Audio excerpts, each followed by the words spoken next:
বলি যুবক, তুমি প্রেম করে কেন বিবাহ করতে গেলে? তুমি অবৈধ সম্পর্ক করে কেন বিবাহ করতে গেলে? যুবক, এমন মেয়েকে বিবাহ করো যেই মেয়ে কমসে কম দোয়া করলে আল্লাহর দরবারে কবুল হওয়ার সম্ভাবনা থাকবে। আর এই ধরনের অপবিত্র যে বিবাহের পূর্বেই তোমার সাথে প্রেমে লিপ্ত হয়েছে, সে বিবাহের পরেও আরেকজনের সাথে প্রেমে লিপ্ত হবে, এদের দোয়া আল্লাহ কবুল করবে না।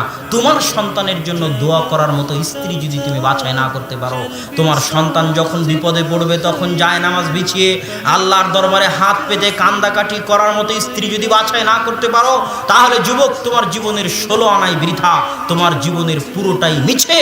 অতএব নিজে পবিত্র থেকে পবিত্র স্ত্রীর অনুসন্ধান করো, যার সাথে প্রেম থাক, তওবা করে ফিরে আসো এবং পবিত্র পরহেজগার মেয়ে বাছাই করো, যাতে কমসে কম জায়নামাজ বিছিয়ে আল্লাহর দরবারে হাত পেতে 2 রাকাত সালাত আদায় করে তোমার সন্তানের জন্য, তোমার জন্য আল্লাহর দরবারে দোয়া